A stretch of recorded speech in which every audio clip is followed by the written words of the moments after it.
ਅਗਲੀ ਜਿਹੜੀ ਹਰਜੋਤ ਸਿੰਘ ਜੀ ਗੱਲ ਕਰੀਏ ਅੱਜ ਦੀ ਜਿਹੜੀ ਅਹਿਮ ਚਰਚਾ ਅਹਿਮ ਗੱਲਬਾਤ ਇੱਕ ਹੀ ਜਿਹੜੀ ਆ ਹਰ ਇੱਕ ਦੇ ਕਹਿ ਲਓ ਵੀ ਜ਼ੁਬਾਨ ਦੇ ਉੱਤੇ ਹਰ ਇੱਕ ਦੇ ਮੂੰਹ ਦੇ ਉੱਤੇ ਹੀ ਚੱਲ ਰਹੀ ਆ ਲਿਬਰੇਸ਼ਨ ਡੇ ਨੂੰ ਲੈ ਕੇ ਕੀ ਬਣਨ ਜਾ ਰਿਹਾ ਆ ਕੀ ਹੋਵੇਗਾ ਕਿੰਨਾ ਜਿਹੜਾ ਇਸ ਦੇ ਵਿੱਚ ਕਿਹਦੇ ਤੇ ਕਿੰਨਾ ਟੈਰਿਫ ਲੱਗਣਾ ਆ ਇਹ ਹੁਣ ਸਾਰਿਆਂ ਦੇ ਮਨਾਂ ਦੇ ਵਿੱਚ ਸਵਾਲ ਆ ਰਹੇ ਹੈਗੇ ਆ। ਸੋ ਅੱਜ ਤਕਰੀਬਨ ਦੁਪਹਿਰ 1 ਵਜੇ ਰਾਸ਼ਟਰਪਤੀ ਟਰੰਪ ਵਾਈਟ ਹਾਊਸ ਦੇ ਇੱਕ ਗਾਰਡਨ ਦੇ ਵਿੱਚੋਂ ਬੋਲਦੇ ਹੋਏ ਇਹਨਾਂ ਟੈਕਸਿਸ ਦੇ ਬਾਰੇ ਜਾਣਕਾਰੀ ਦੇਣਗੇ।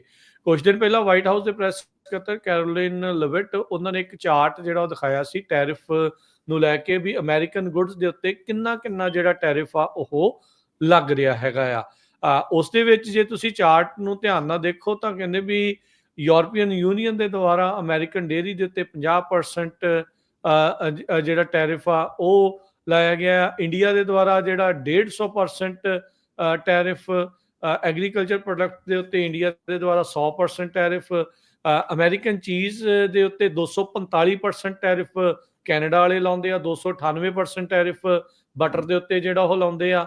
ਇਸੇ ਤਰੀਕੇ ਦੇ ਨਾਲ ਰਾਈਸ ਦੇ ਉੱਤੇ ਅਮਰੀਕੀ ਜਿਹੜੀ ਚੌਲ ਆ ਉਹਨਾਂ ਤੇ 700% ਤੋਂ ਵੱਧ ਜਿਹੜਾ ਉਹ ਟੈਰਿਫ ਲੱਗਦਾ ਆ। ਅਮਰੀਕਨ ਡੇਅਰੀ ਦੇ ਵਿੱਚ 40% ਤੋਂ ਵੱਧ ਟੈਰਿਫ ਆ। ਅਮਰੀਕਨ ਬੀਫ ਦੇ ਉੱਤੇ 39% ਜਿਹੜਾ ਟੈਰਿਫ ਹੈ ਯੂਰਪੀਅਨ ਯੂਨੀਅਨ ਦੇ ਵਿੱਚ ਜਿਹੜਾ ਉਹਨਾਂ ਨੇ ਜਿਹੜਾ ਉਹ ਦੱਸਿਆ ਹੈਗਾ। ਬਾਕੀ ਦੁਨੀਆ ਦੇ ਹੋਰ ਮੁਲਕਾਂ ਦੀ ਵੀ ਇਸ ਦੇ ਵਿੱਚ ਗੱਲ ਜਿਹੜੀ ਹੋਊਗੀ। ਡਰਟੀ 15 ਆਪਾਂ ਕੱਲ ਪਰਸੋਂ ਤੋਂ ਜਿਹੜੀ ਚਰਚਾ ਜਿਹੜੀ ਉਹ ਸੁਣ ਰਹੇ ਹੈਗੇ ਆ। ਸੋ ਕਹਿੰਦੇ ਵੀ ਅੱਜ ਟੈਰਿਫ ਰੈਸੀਪ੍ਰੋਕਲ ਟੈਰਿਫ ਜਿਹੜੇ ਉਹ ਲੱਗਣੇ ਆ ਤੇ ਕਹਿੰਦੇ ਵੀ ਜਿੱਦਾਂ ਹੀ ਰਾਸ਼ਟਰਪਤੀ ਟਰੰਪ ਨੇ ਅਨਾਉਂਸ ਕਰਨਾ ਆ ਉਸ ਦੇ ਨਾਲ ਨਾਲ ਔਨ ਜਿੱਦਾਂ ਉਹਨਾਂ ਦੇ ਮੂੰਹ ਚੋਂ ਸ਼ਬਦ ਕਰਨੇ ਆ ਤੇ ਟੈਰਿਫ ਲੱਗਣੇ ਜਿਹੜੇ ਉਹ ਸ਼ੁਰੂ ਹੋ ਜਾਣੇ ਆ। ਇਸ ਤਰੀਕੇ ਦੇ ਨਾਲ ਜਿਹੜਾ ਉਹ ਦੱਸਿਆ ਗਿਆ ਆ। ਟਰੰਪ ਹੁਣਾਂ ਨੇ ਪੱਤਰਕਾਰਾਂ ਨਾਲ ਗੱਲ ਕਰਦੇ ਹੋਏ ਕਿਹਾ ਵੀ ਉਹਨਾਂ ਨੇ ਸਾਡਾ ਦੂਜੇ ਮੁਲਕਾਂ ਦੇ ਬਾਰੇ ਵੀ ਇਹਨਾਂ ਨੇ ਸਾਡਾ ਬਹੁਤ ਨਜਾਇਜ਼ ਫਾਇਦਾ ਚੱਕਿਆ ਆ ਤੇ ਹੁਣ ਕਹਿੰਦੇ ਵੀ ਇਹ ਕੰਪੈਰੀਜ਼ਨ ਜਿਹੜਾ ਉਹ ਆਪਾਂ ਕਰਾਂਗੇ ਵੀ ਉਹ ਹੁਣ ਕਿੱਥੇ ਜਿਹੜੇ ਆ ਕੇ ਖੜਦੇ ਆ। ਕਹਿੰਦੇ ਵੀ ਨੰਬਰਸ ਜਿਹੜੇ ਉਹ ਲੋਅਰ ਹੋਣਗੇ ਜਿਹੜਾ ਅਮਰੀਕਨ ਉਤਪਾਦ ਆ ਉਸ ਦੇ ਉੱਤੇ ਜਦ ਉਹਨਾਂ ਨੂੰ ਟੈਰਿਫ ਲੱਗਣਾ ਸ਼ੁਰੂ ਹੋਇਆ ਤਾਂ ਉਹ ਜਿਹੜੇ ਉਹਨਾਂ ਨੂੰ ਵੀ ਇੱਧਰ ਨੂੰ ਘਟਾਉਣਾ ਪਊਗਾ।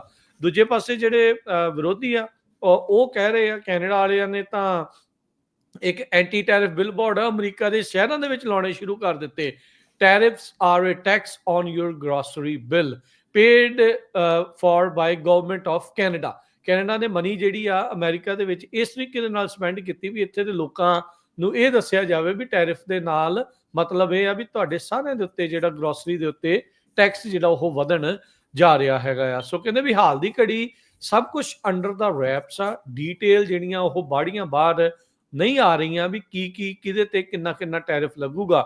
ਜੇ ਉਦਾਂ ਟਰੰਪ ਹੁਣਾਂ ਦੀ ਜਾਂ ਟਰੰਪ ਪ੍ਰਸ਼ਾਸਨ ਦੀ ਗੱਲ ਮੰਨਦੇ ਜਾਈਏ ਤਾਂ ਉਸ ਦੇ ਵਿੱਚ ਇਹ ਸਪਸ਼ਟ ਆ ਵੀ ਰੈਸੀਪ੍ਰੋਕਲ ਟੈਰਿਫ ਆ। ਜਿਹੜੇ ਮੁਲਕ ਨੇ ਜਿਹੜੇ ਉਤਪਾਦ ਦੇ ਉੱਤੇ ਜਿੰਨਾ ਟੈਰਿਫ ਲਾਇਆ ਉਹਦੇ ਉਸੇ ਹੀ ਉਤਪਾਦ ਦੇ ਉੱਤੇ ਜਵਾਬੀ ਜਿਹੜਾ ਟੈਰਿਫ ਆ ਬਰਾਬਰ ਦਾ ਲੱਗਣ ਜਾ ਰਿਹਾ ਆ। ਟਰੰਪ ਹੁਣਾਂ ਦੇ ਦੁਆਰਾ ਆਲਰੇਡੀ ਸਟੀਲ ਤੇ ਐਲੂਮੀਨੀਅਮ ਦੇ ਉੱਤੇ ਚਾਈਨੀਜ਼ ਗੁੱਡਸ ਦੇ ਉੱਤੇ ਕੁਝ ਜਿਹੜਾ ਸਮਾਨ ਮੈਕਸੀਕੋ ਕੈਨੇਡਾ ਤੋਂ ਆਉਂਦਾ ਉਹਦੇ ਉੱਤੇ ਆਲਰੇਡੀ ਟੈਰਿਫ ਜਿਹੜੇ ਉਹ ਲਾ ਦਿੱਤੇ ਗਏ ਹੈਗੇ ਆ। ਰੈਸੀਪ੍ਰੋਕਲ ਟੈਰਿਫ ਕਹਿੰਦੇ ਵੀ ਇਸੇ ਹੀ ਪੈਟਰਨ ਦਾ ਇੱਕ ਐਗਜ਼ਾਮਪਲ ਹੈਗਾ ਆ। 13 ਫਰਵਰੀ ਦਾ ਇੱਕ ਮੈਮੋ ਜਿਸ ਦੇ ਵਿੱਚ ਇਸ ਪ੍ਰੋਸੈਸ ਨੂੰ ਸ਼ੁਰੂ ਕੀਤਾ ਗਿਆ ਸੀ ਲੇਆਊਟ ਕੀਤਾ ਗਿਆ ਸੀ ਵੀ ਇਸ ਪ੍ਰੋਸੈਸ ਦੀ ਸ਼ੁਰੂਆਤ ਹੋਵੇ ਜਿਸ ਦੇ ਵਿੱਚ ਕੈਬਨਿਟ ਮੰਤਰੀਆਂ ਨੂੰ ਇਹ ਇਨਸਟਰਕਸ਼ਨ ਸੀਗੀ ਵੀ ਉਹਨਾਂ ਦੇ ਐਡਵਾਈਜ਼ਰਸ ਨੂੰ ਇਹ ਇਨਸਟਰਕਸ਼ਨ ਸੀਗੀ ਵੀ ਸਟੱਡੀ ਕਰੋ ਵੀ ਨਾਨ ਰੈਸੀਪ੍ਰੋਕਲ ਟ੍ਰੇਡ ਰਿਲੇਸ਼ਨਸ਼ਿਪ ਦੇ ਵਿੱਚ ਯੂਐਸ ਇਕਨੋਮੀ ਨੂੰ ਕਿੱਦਾਂ ਨੁਕਸਾਨ ਜਿਹੜਾ ਉਹ ਹੋ ਰਿਹਾ ਹੈਗਾ ਆ ਤੇ ਕਹਿੰਦੇ ਵੀ ਆਪਣੀਆਂ ਰਿਪੋਰਟਸ ਸਬਮਿਟ ਕਰੋ ਤੇ ਉਸ ਤੋਂ ਬਾਅਦ ਦੇ ਵਿੱਚ ਉਸ ਮੁਲਕ ਨੂੰ ਰੈਸੀਪ੍ਰੋਕਲ ਟੈਰਿਫ ਜਿਹੜਾ ਆ ਲਾਇਆ ਜਾਊਗਾ। ਸੋ 13 ਫਰਵਰੀ ਤੋਂ ਲੈ ਕੇ 2 ਅਪ੍ਰੈਲ ਤੱਕ ਹੁਣ ਇਹ ਜਿਹੜੇ ਕੈਬਨਿਟ ਮੰਤਰੀ ਆ ਵੱਖ-ਵੱਖ ਅਧਿਕਾਰੀ ਆ ਵੱਖ-ਵੱਖ ਐਡਵਾਈਜ਼ਰਸ ਆ ਉਹਨਾਂ ਨੂੰ ਵਕਤ ਮਿਲਿਆ ਆ। ਉਹਨਾਂ ਨੇ ਲਿਸਟਾਂ ਕਹਿੰਦੇ ਵੀ ਹੁਣ ਤਿਆਰ ਕਰ ਲਈਆਂ ਆ ਤੇ ਅੱਜ ਰਾਸ਼ਟਰਪਤੀ ਟਰੰਪ ਉਹਨਾਂ ਲਿਸਟਾਂ ਦੇ ਮੁਤਾਬਕ ਉਹਨਾਂ ਰეკਮੈਂਡੇਸ਼ਨਸ ਦੇ ਮੁਤਾਬਕ ਇਹ ਜਿਹੜੇ ਟੈਰਿਫ ਆ ਉਹ ਐਲਾਨ ਕਰਨਗੇ।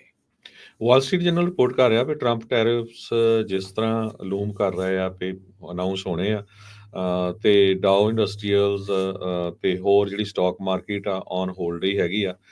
S&P ਇੰਡੈਕਸ ਫਲੈਟ ਚੱਲ ਰਹੀ ਆ ਤੇ ਟਰੰਪ ਹੁਣਾਂ ਨੇ ਅੱਜ 4 ਵਜੇ eastern time ET rose garden ਉੱਥੇ ਅਨਾਉਂਸ ਕਰਨਾ ਹੈ April 2 liberation day for US trade policy. So ਆਪਣਾ ਸਮਾਂ 1 ਵਜੇ ਹੋਣਾ ਆ ਤੇ ਈਸਟਰਨ ਜਿਹੜਾ ਸਟੈਂਡਰਡ ਟਾਈਮ ਆ 4 ਵਜੇ ਦੇ ਕਰੀਬ ਪ੍ਰੈਜ਼ੀਡੈਂਟ ਟਰੰਪ ਹੁਣੀ ਇਹ ਅਨਾਉਂਸ ਕਰਨਗੇ।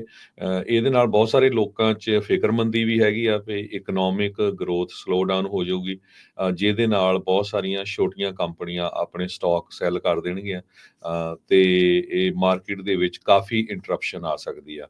ਰੋਇਟਰਸ ਵੀ ਰਿਪੋਰਟ ਕਰ ਰਿਹਾ ਵੀ ਟਰੰਪ ਟੈਰਿਫਸ ਦੇ ਨਾਲ ਗਲੋਬਲ ਸਟਾਕ ਮਾਰਕੀਟ ਤੇ ਟ੍ਰੇਡ ਵਾਰ ਫੀਅਰਸ as April 2 announcement ਲੂਮਸ।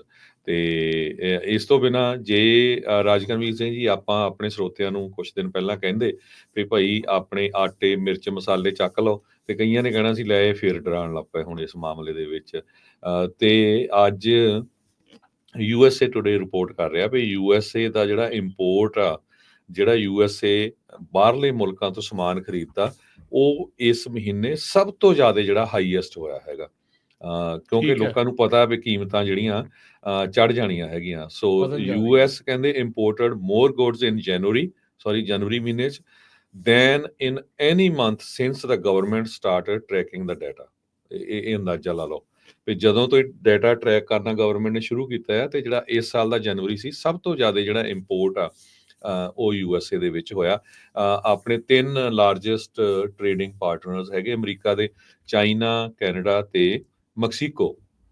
USA today ਨੇ ਜੀ, ਐਨਾਲਿਸਿਸ ਰੀਸੈਂਟਲੀ ਜੋ ਜਾਰੀ ਕੀਤਾ ਆ, ਕਹਿੰਦੇ ਵੀ $320 ਬਿਲੀਅਨ ਜਨਵਰੀ 2025 ਦੇ ਵਿੱਚ ਇੰਪੋਰਟ ਹੋਇਆ ਸਮਾਨ, ਜੋ ਕਿ 26% ਇਨਕਰੀਜ਼ ਆ ਕੰਪੇਅਰ ਟੂ ਜਨਵਰੀ 2024। ਸੋ ਪਿਛਲੇ ਸਾਲ ਜਨਵਰੀ ਨਾਲੋਂ ਇਸ ਸਾਲ 26% ਇੰਪੋਰਟ ਇਨਕਰੀਜ਼ ਹੋਇਆ ਵੱਖ-ਵੱਖ ਜਿਹੜੀਆਂ ਚੀਜ਼ਾਂ ਦਾ। ਸੋ ਇਹਦਾ ਕਾਰਨ ਇਹੀ ਆ ਵੀ ਲੋਕ ਜਿਹੜਾ ਆ ਉਹ ਸਮਾਨ ਪਹਿਲਾਂ ਹੀ ਸਟੋਰ ਕਰਨਾ ਸ਼ੁਰੂ ਕਰਦੇ ਆ। ਇਹ USA ਸਟੋਰੀ, USA ਜੋ ਟੁਡੇ ਆ ਉਹਨਾਂ ਨੇ ਸਟੋਰੀ ਰਨ ਕੀਤੀ ਆ ਵੀ ਇੱਕ ਨੋਲੈਂਡ ਨਾਮ ਦਾ ਬੰਦਾ ਆ, ਉਹ ਕਹਿੰਦਾ ਵੀ ਮੇਰੇ ਮੁੰਡੇ ਨੂੰ ਨਟ ਅਲਰਜੀ ਆ, ਤੇ ਮੈਨੂੰ ਪਤਾ ਵੀ ਕੈਨੇਡੀਅਨ ਮੇਡ ਜਿਹੜਾ ਨਟ ਫ੍ਰੀ ਗ੍ਰੈਨੋਲਾ ਆ ਉਹ ਬਹੁਤ ਮਹਿੰਗਾ ਹੋ ਜਾਣਾ। ਸੋ ਕਹਿੰਦਾ ਵੀ ਮੈਂ ਪੂਰੀ ਤਰ੍ਹਾਂ ਜਿਹੜਾ ਸਟਾਕ ਅਪ ਕਰ ਲਿਆ ਹੈਗਾ।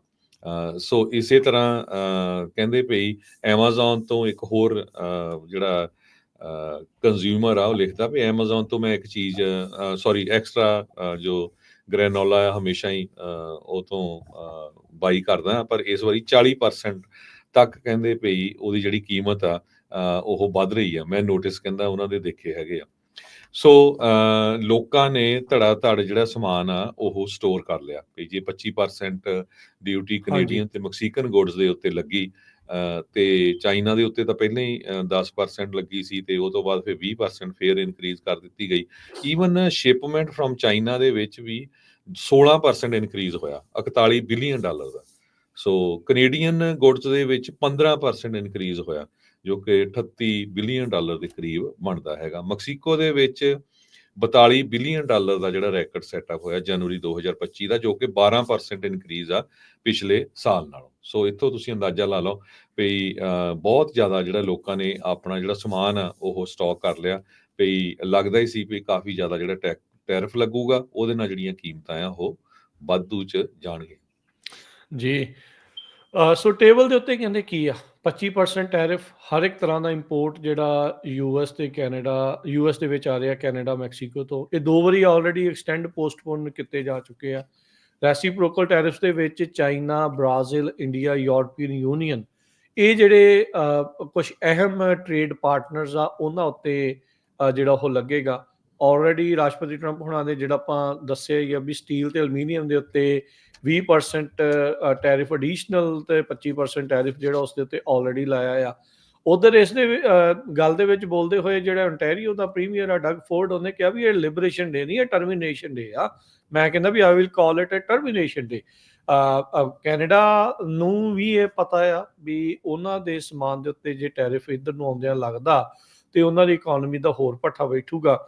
ਉਹਨਾਂ ਦੀ ਜਵਾਬੀ ਕਾਰਵਾਈ 'ਚ ਬਿਜਲੀ ਇੱਕ ਵਾਰੀ ਇਹਨਾਂ ਨੇ ਬੰਦ ਕੀਤੀ ਸੀ 1-2 ਦਿਨ ਦੇ ਲਈ, ਫਿਰ ਜਦੋਂ ਉਹਨਾਂ ਨੇ ਵਾਪਸ ਲੈ ਲਏ ਸੀ ਟੈਰਿਫ ਟਰੰਪ ਹੋਣਾ ਨੇ, ਤਾਂ ਬਿਜਲੀ ਦੁਬਾਰਾ ਜਿਹੜੀ ਉਹ ਚਾਲੂ ਕਰ ਦਿੱਤੀ, ਜਿਹੜੀ ਉਹ ਗਈ ਸੀਗੀ।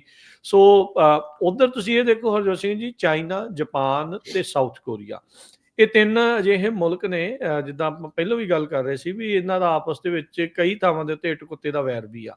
ਇਹ ਟੈਰਿਫਸ ਦੇ ਚੱਲਦਿਆਂ ਰੈਸੀਪ੍ਰੋਕਲ ਟੈਰਿਫ, ਗਲੋਬਲ ਟੈਰਿਫ ਜਿਹੜੇ ਅੱਜ ਲੱਗਣੇ ਆ, ਉਸ ਦੀ ਜਵਾਬੀ ਕਾਰਵਾਈ ਦੇ ਵਿੱਚ ਕਹਿੰਦੇ ਵੀ ਅਸੀਂ ਕੋਆਰਡੀਨੇਟ ਕਰਨਾ ਆ। ਉਹਨਾਂ ਦਾ ਜਿਹੜਾ ਸਟੇਟ ਮੀਡੀਆ ਆ ਉਹਨੇ ਜਿਹੜਾ ਉਹ ਦੱਸਿਆ ਵੀ ਤਿੰਨਾਂ ਮੁਲਕਾਂ ਨੇ ਪਹਿਲੀ ਵਾਰ ਇਕਨੋਮਿਕ ਡਾਇਲੋਗ ਪਿਛਲੇ 50 ਸਾਲਾਂ 'ਚ ਪਹਿਲੀ ਵਾਰ ਬੀਤੇ ਐਤਵਾਰ ਜਿਹੜਾ ਆ ਉਹ ਹੋਲਡ ਕੀਤਾ, ਵੀ ਉਸ ਦੇ ਵਿੱਚ ਗੱਲਬਾਤ ਕੀਤੀ ਵੀ ਜਿਹੜੀਆਂ ਇਹ ਏਸ਼ੀਅਨ ਐਕਸਪੋਰਟ ਪਾਵਰਸ ਹੈਗੀਆਂ ਆ, ਵੀ ਇਹ ਟਰੰਪ ਹੋਣਾ ਦੇ ਟੈਰਿਫਸ ਤੋਂ ਕਿੱਦਾਂ ਜਿਹੜੀਆਂ ਉਹ ਬਰੇਸ ਕਰਨਗੇ। ਜਾਪਾਨ ਤੇ ਸਾਊਥ ਕੋਰੀਆ ਕਹਿੰਦੇ ਵੀ ਉਹ ਸੋਚ ਰਹੇ ਆ ਵੀ ਉਹ ਜਿਹੜਾ ਸੈਮੀ ਕੰਡਕਟਰ ਆ ਉਹ ਇੰਪੋਰਟ ਕਰਨਗੇ, ਉਸ ਦਾ ਰਾ ਮਟੀਰੀਅਲ ਚਾਈਨਾ ਤੋਂ। ਚਾਈਨਾ ਕਹਿੰਦੇ ਵੀ ਇੰਟਰਸਟਿਡ ਹੈਗਾ ਆ ਵੀ ਜਿਹੜੇ ਚਿਪ ਪ੍ਰੋਡਕਟਸ ਆ ਜਾਪਾਨ ਤੇ ਸਾਊਥ ਕੋਰੀਆ ਨੂੰ ਜਿਹੜਾ ਉਹ ਲੈ ਕੇ। ਇਹ ਚਾਈਨੀਜ਼ ਸੈਂਟਰਲ ਟੈਲੀਵਿਜ਼ਨ ਦੇ ਇੱਕ ਜਿਹੜੇ ਅਕਾਊਂਟ ਆ ਉਸ ਨੇ ਉੱਥੇ ਦੀ ਜਿਹੜੀ ਸੋਸ਼ਲ ਮੀਡੀਆ ਕੰਪਨੀ ਵੀਬੋ ਉਸ ਉੱਤੇ ਇਸ ਤਰੀਕੇ ਦੇ ਨਾਲ ਪੋਸਟ ਕੀਤਾ ਆ। ਅਮਰੀਕਾ ਦਾ ਜ਼ੋਰ ਲੱਗਾ ਪਿਆ ਆ ਵੀ ਚਾਈਨਾ ਦੇ ਕੋਲ ਸੈਮੀ ਕੰਡਕਟਰ ਜਾਂ ਉੱਦਾਂ ਦੀਆਂ ਜਿਹੜੀਆਂ ਚਿਪਸ ਜਾਂ ਉੱਦਾਂ ਦਾ ਮਟੀਰੀਅਲ ਘੱਟ ਜਿਹੜਾ ਹੋ ਜਾਵੇ, ਜਿਹਦੇ ਨਾਲ ਇਹ ਜਿਹੜੇ AI ਦੇ ਵਿੱਚ ਜ਼ਿਆਦਾ ਅੱਗੇ ਨਾ ਲੰਘ ਸਕਣ ਜਾਂ ਸੈਮੀ ਕੰਡਕਟਰ ਚਿਪਸ ਦੇ ਵਿੱਚ ਜਿਹੜਾ ਉਹ ਅੱਗੇ ਨਕਲ ਨਾ ਸਕਣ। ਕੀ ਟੈਰਿਫ ਲੱਗਣ ਦੇ ਨਾਲ ਇਹ ਇੱਕ ਨਵਾਂ ਰਾਹ ਜਿਹੜਾ ਉਹਨਾਂ ਦੇ ਲਈ ਖੁੱਲਣ ਜਾ ਰਿਹਾ ਆ, ਵੀ ਜਿਹੜਾ ਜਾਪਾਨ ਤੇ ਸਾਊਥ ਕੋਰੀਆ ਦੇ ਨਾਲ ਸੰਧੀਆਂ ਹੋਣ ਦੀਆਂ ਜਿਹੜੀਆਂ ਸੰਭਾਵਨਾਵਾਂ ਉਹ ਇਸ ਦੇ ਵਿੱਚ ਪ੍ਰਗਟਾਈਆਂ ਜਾ ਰਹੀਆਂ। ਜਾਪਾਨ ਦਾ ਜਿਹੜਾ ਟ੍ਰੇਡ ਮਿਨਿਸਟਰ ਜੋਜੀ ਮੂਟੋ ਉਹਨਾਂ ਨੇ ਇੱਕ ਪ੍ਰੈਸ ਕਾਨਫਰੰਸ ਦੇ ਵਿੱਚ ਕਿਹਾ ਸੀਗਾ ਵੀ ਜਿਹੜੇ ਟ੍ਰੇਡ ਮਿਨਿਸਟਰ ਦੀ ਜਿਹੜੀ ਮੀਟਿੰਗ ਹੋਈ ਆ ਉਹਦੇ ਵਿੱਚ ਜਿਹੜੀਆਂ ਡਿਸਕਸ਼ਨਸ ਨਹੀਂ ਵੀ ਹੋਈਆਂ, ਇਦਾਂ ਦੀਆਂ ਡਿਸਕਸ਼ਨਸ ਜਿਹੜੀਆਂ ਉਹ ਨਹੀਂ ਹੋਈਆਂ। ਚਾਈਨਾ ਵਾਲੇ ਕੁਝ ਕਹਿ ਰਹੇ ਆ, ਜਾਪਾਨ ਵਾਲੇ ਜਿਹੜੇ ਉਹ ਕੁਝ ਹੋਰ ਕਹਿ ਰਹੇ ਆ। ਸੋ ਕੀ ਇਹ ਟਰੰਪ ਹੁਣਾਂ ਨੂੰ ਡਰਾਉਣ ਖਾਤਰ ਇਦਾਂ ਦੀਆਂ ਜਿਹੜੀਆਂ ਨਿਊਜ਼ ਨਾਲ ਇਹ ਜਿਹੜੀਆਂ ਉਹ ਚੱਲ ਰਹੀਆਂ ਆ। ਬੀਜਿੰਗ, ਸੋਲ ਤੇ ਟੋਕੀਓ 3 US ਦੇ ਮੇਜਰ ਟ੍ਰੇਡਿੰਗ ਪਾਰਟਨਰਸ ਨੇ। ਇਹਨਾਂ ਦੇ ਆਪਸ ਦੇ ਵਿੱਚ ਜਿੱਦਾਂ ਕਿਹਾ ਵੀ ਸਿੰਘ ਜਿਹੜੇ ਆ ਉਹ ਫਸਦੇ ਰਹਿੰਦੇ ਨੇ, ਟੈਰੀਟੋਰੀਅਲ ਡਿਸਪਿਊਟਸ ਹੈਗੇ ਨੇ। ਜਾਪਾਨ ਜਿਹੜਾ ਵੇਸਟ ਵਾਟਰ ਰਿਲੀਜ਼ ਕਰਦਾ ਆ ਫੁਕੂਸ਼ੀਮਾ ਨਿਊਕਲੀਅਰ ਪਾਵਰ ਪਲਾਂਟ ਤੋਂ, ਜਿਹੜਾ ਉਹ ਸਮੁੰਦਰ ਦੇ ਵਿੱਚ ਮਹਾਸਾਗਰ 'ਚ ਉਹ ਉਸ ਪਾਸੇ ਵੱਲ ਨੂੰ ਜਿਹੜਾ ਉਹ ਜਾਂਦਾ ਆ। ਸੋ ਕਾਫੀ ਕੁਝ ਜਿਹੜਾ ਹਰਜੋਤ ਸਿੰਘ ਜੀ ਚੱਲ ਰਿਹਾ ਆ। ਬਹੁਤ ਕਹਿ ਸਕਦੇ ਵੀ ਇਦਾਂ ਦੀਆਂ ਪਾਰਟਨਰਸ਼ਿਪਸ ਆਪਾਂ ਨੂੰ ਦੇਖਣ ਨੂੰ ਮਿਲ ਸਕਦੀਆਂ ਆ। ਅਮਰੀਕਾ ਦੇ ਉਲਟ ਜਿਹੜੇ ਆਪਸ ਦੇ ਵਿੱਚ ਕਿਤੇ ਨਾ ਕਿਤੇ ਦੁਸ਼ਮਣ ਦਾ ਦੁਸ਼ਮਣ ਦੋਸਤ ਵਾਲੀ ਗੱਲ ਜਿਹੜੀ ਆ ਹੋ ਸਕਦਾ ਵੀ ਅੱਜ ਤੋਂ ਬਾਅਦ 'ਚ ਕਈ ਥਾਵਾਂ ਦੇ ਉੱਤੇ ਸਾਬਤ ਹੋਵੇ।